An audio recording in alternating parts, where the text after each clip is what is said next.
Listen, when law and order disappears, the biggest mistake people make is thinking survival is about weapons. It's not. It's about deterrence, invisibility, and psychology. Here's the truth nobody tells you. Most threats don't want to fight, they want an easy win. Your job is to make your space look like the worst possible option. First, light discipline. Not darkness, controlled light.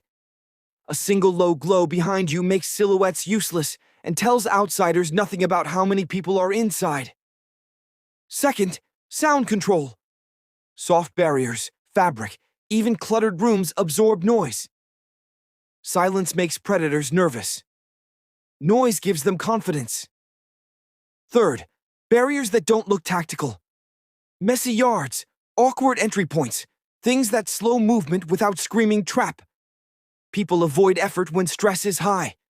Fourth, visible signs of awareness. Not threats, signals.